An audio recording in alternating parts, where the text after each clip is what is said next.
دیتے ہیں کہ نبی کے غلام یہاں آئے تھے، ان کے گھوڑے یہاں بول رہے تھے، انہوں نے یہاں پانی پیا تھا، انہوں نے یہاں اسلام کی تبلیغ کی تھی۔ حضرت سلمان پھر فارسی ایمان لاتے ہیں اور ایمان لانے کے بعد نبی کی غلامی کا پٹا اپنے گلے میں ڈالتے ہیں۔ حضرت سلمان فارس کے رہنے والے ہیں، ان کا سارا خاندان قبیلہ آتش پرست تھا، ان کا باپ آتش پرست، ان کا دادا آتش پرست، اور اس کے بعد یہ لوگ اپنے قبیلے کے امام کہے جاتے تھے۔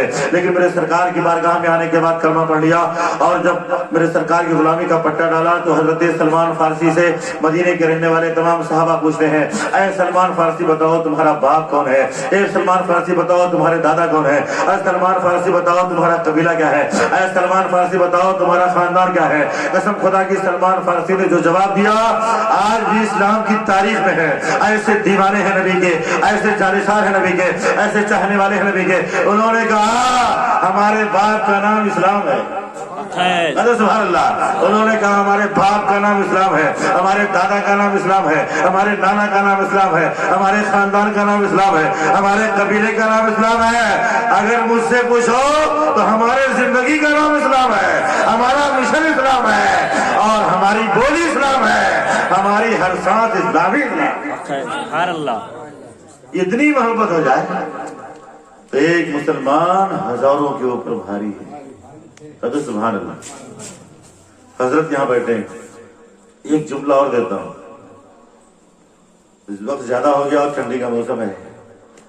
مدینہ شریف پہ اعلان ہو رہا تھا، مدینہ شریف میں اعلان ہو رہا تھا کہ اسلام کے بچانے کی بات آ گئی، لہذا مسلمانوں تیار ہو جاؤ، اسلام کی آبرو کی بات آ گئی ہے۔ کافر و مشرک، یہود و نصارہ مکمل جمعیت بنا کر کے اسلام کو ختم کرنا چاہتے ہیں۔ ہمیشہ میرے سرکار کی عادت کریمہ یہ تھی کہ اگر کفار و مشرکین اسلام کے دشمن لوگ کبھی مدینہ شریف پہ چڑھائی کرنے کے لیے آئے تو مدینہ شریف میں کبھی آنے نہیں دیا سرکار، بلکہ اپنے چاہے چند اصحاب تھے ہمارے سرکار باہر تشریف لے گئے، کبھی حدیبیہ آیا اور کبھی احد کے میدان میں گئے، لیکن ہمیشہ باہر تشریف لے گئے۔ تو سرکار نے فرمایا مسلمانوں میں اعلان کر دیا جائے کہ میرے غلام تیار ہو جائیں، ہمارے غلام تیار ہو جائیں۔ یہ تیاری کرنے کا حکم کس لیے دیا جا رہا تھا؟ دعوت نہیں تھی یا مہمان نوازی میں نہیں جانا تھا، جان دینے کی بات تھی، سر پہ کفن باندھنے کی بات تھی، ہمیشہ کے لیے گھر سے جانا تھا۔ حضرات تاریخ یہ ہے کہ اب مدینے میں کوئی سو نہیں رہا تھا۔ اس اعلان کرنے کے بعد مدینے کا دروازہ کھل گیا، اور دروازہ کھلنے کے بعد جو ناپاک تھا وہ نہا رہا تھا، جسے غسل کی حاجت تھی وہ صفائی کر رہے تھے، کوئی اپنے سر پہ عمامہ لگا رہا تھا، کوئی اپنے تلوار کو سیدھا کر رہا تھا، کوئی اپنے نیزے پہ انی کو صاف کر رہا تھا۔ سارا مدینہ بیدار ہو گیا۔ بیدار ہو کے مدینے کے مسلمان اعلان کر رہے تھے اسلام کے چاہنے والے اس طرح جب تک رہیں گے اسلام ہمیشہ پھلتا پھولتا رہے۔ اسلام بچانے کی بات آ گئی۔ اسی مدینے شریف میں ایک گھر ایسا بھی تھا کہ ایک خاتون تھی، بیوہ تھی، شوہر پہلے ہی شہادت کا جام پی چکا تھا، 6 سال کا بچہ اس کے گود میں تھا، اور اسے کھانا کھلا کر اپنے پہلو میں خاتون نے لٹا دیا تھا۔ اس نے جب یہ اعلان سنا تو اس کی آنکھوں سے آنسو جاری ہو گئے۔ سوچ رہی ہے خاتون، کل کی خاتون آج کی خاتون میں عورتوں میں کتنا زبردست فرق۔ آج تو نماز نہیں پڑھتی، وہ ہر نماز پڑھتے ہوئے اسلام کی آبرو رکھنے کے لیے تیار رہتی ہے۔ وہ عورت اٹھ کے بیٹھ گئی، بستر سے رونے لگی اور دل میں سوچنے لگی کاش یہ 6 سال کا بچہ ہمارا 18 سال کا ہوتا، کاش کی یہ 6 سال کا ہمارا نوجوان اگر جوان ہوتا تو آج ہم بھی نبی کی بارگاہ میں دولہا بنا کے لے کے جاتے۔ کیا جذبات ہے اسلام کا، اور کیسی ہمت تھی اور کتنا بڑا ایثار تھا اسلام کے لیے۔ حضرات تاریخ یہ ہے کہ رو رہی تھی، ساون اور بھادو کی طرح آنسو گر رہے تھے، اور اس کے بعد سوچ رہی تھی میرے لال تم 6 سال کے ہو نا، ابھی وہ سو رہا تھا، ایسے کہہ رہی کہ تم 6 سال کے ہو نا، اگر تم 22 سال کے ہوتے، 20 سال کے ہوتے تو آج کڑیل جوان ہوتے تو ہم بھی اسلام کے راہ میں دولہا بنا کے لے کے جاتی اور رسول اللہ تمہیں قبول فرماتے۔ ادھر سے فخر سے میں مسکراتے ہوئے آتی اور یہ کہتے ہوئے آتی کہ میدان محشر میں رب پوچھے گا کیا لائے ہو، لوگ اعمال پیش کریں گے اور وہی نوجوان بیٹا اسلام کے راہ میں دے دوں گی اور میں کہوں گی یا اللہ میں نے کریو جوان بیٹا تیرے حبیب کی رضا کے لیے میں نے دے دیا تھا۔ سبحان اللہ۔ تو شہیدوں کی ماں فاطمہ زہرا بھی ہیں، اسی زمرے میں جھنڈے کے نیچے ہم کو بھی جمع ہونے کا موقع آ جائے ملے گا۔ سبحان اللہ۔ بڑا جذبہ دار رو رہی تھی، اس کے آنسو جب گرتے ہیں تو بہت گرتے ہیں، تو اچانک وہ آنسو بہہ کر آئے اور اس لیٹے ہوئے آرام کرنے والے بیٹے کے بالکل پہلو میں اس کے گال اس کے نیچے گلے کے آ گئے، وہ اچانک جاگ گیا۔ جاگنے کے بعد اس کی آنکھ کھلی، دیکھا ماں رو رہی تھی، اور علی اپنے ہاتھوں کو بڑھایا اور اس کے بعد ماں کے پیچھے گلے سے پکڑا اور ماں کا چہرہ اپنے چہرے سے ملا لیا۔ اور میں یہ مدینہ شریف کی گلی کا مسئلہ ہے، سبحان اللہ۔ شہر نبی کے رہنے والے کتنے اچھے ہیں، سبحان اللہ۔ نہ اس شہر کی مثال کل بھی تھی نہ آج ہے۔ مدینے کے خطے خدا تجھ کو رکھے، غریبوں فقیروں کو ٹھہرانے والے۔ آئے مدینہ، تجھ پر کل بھی سلام تھا، آج بھی سلام ہے اور ہمیشہ سلام ہوتا رہے گا، اس لیے کہ جہاں جہاں نبی کے غلام گھبراتے ہیں تو چہرہ کہاں کرتے ہیں؟ مدینہ شریف کی جانب کرتے ہیں، اور مدینہ شریف کی جانب چہرہ کر کے کھڑے ہو جاتے ہیں۔ یا رسول اللہ، بیماری نے ہمارے گھر کو گھیر لیا ہے، اب دوا فائدہ نہیں کرتی میرے آقا، اب مسیحائے تو عالم ہے، آپ میری طرف توجہ فرما دیجئے۔ آقا ہم سمندر میں غرق ہونے والے ہیں، آپ میری طرف توجہ فرما دیجئے۔ اعلیٰ حضرت نے کہہ دیا البحر والا والموجو دغا من بے کس طوفان ہوش ربا، مجھدار میں ہوں بگڑی ہے ہوا، موری نیا پار لگا جانا۔ جب یہ کہہ دیا احمد رضا کا بیڑا نبی نے پار کر دیا، سبحان اللہ۔ رات ہم بھی کہیں گے تو ہمارا بھی بیڑا پار ہوگا۔ تاریخ یہ ہے کہ وہ عورت، اس کے آنسو جب گرے تو فوراً ہی بیٹا جاگ گیا۔ امی کیوں رو رہی ہو؟ وہ بھی رونا شروع کرتا ہے، آخر کس چیز نے تکلیف پہنچائی تھا؟ 6 سال کا بچہ، لیکن مدینہ شریف کا رہنے والا تھا، اس لیے باہوش تھا اور اس کے ہوش مکمل آ گئے تھے۔ امی کس چیز نے تکلیف پہنچائی ہے؟ کہا میرے لال ابھی اسلامی انداز میں اعلان ہو رہا تھا جہاد کے لیے، جہاد کے لیے، کاش کہ تو جوان ہوتا میرا بیٹا، تو شوہر تیرے باپ نے تو اسلام کے راہ میں قربانی دے دی، لیکن تو بھی قربانی دینے کے لیے جاتا، لیکن 6 سال کا بچہ ہے اور وہاں کیسے جائے گا؟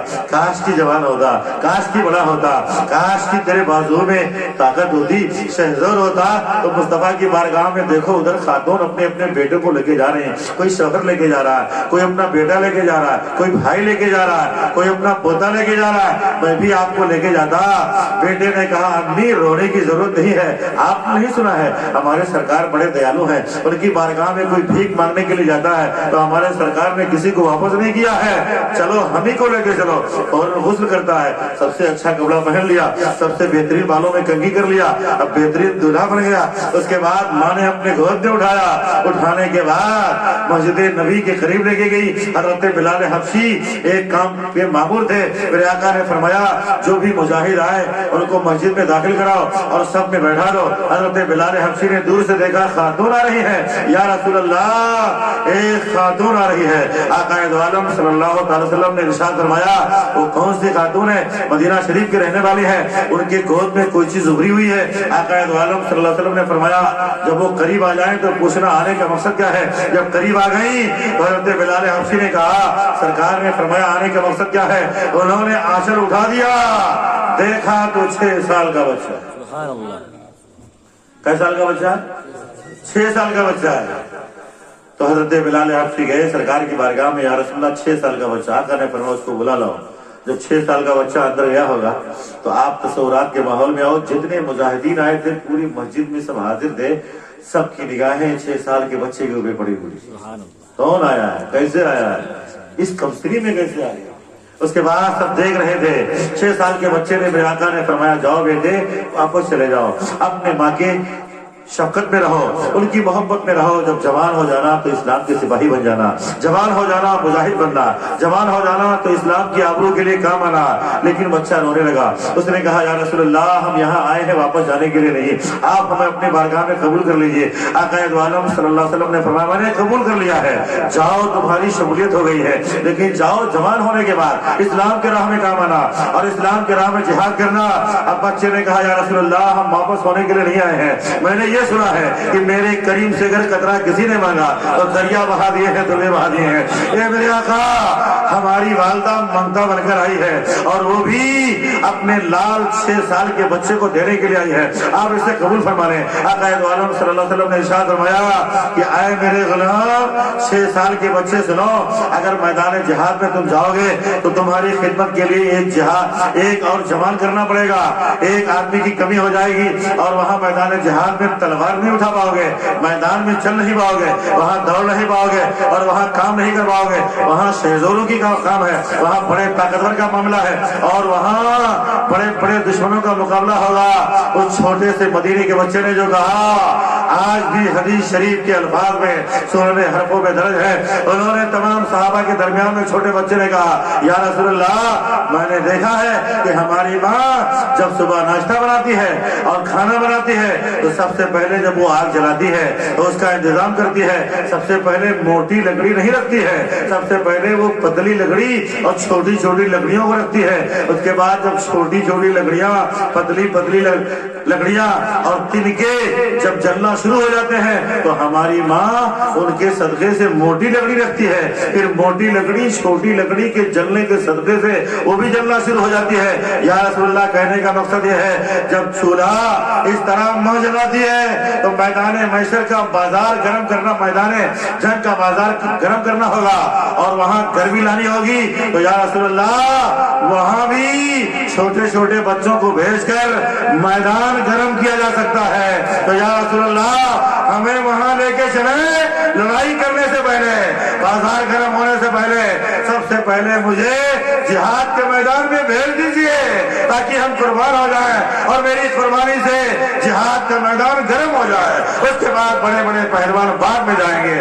اسلام تیرے چاہنے والے نہ رہے، جس کا تو چاند تھا افسوس وہ حالے۔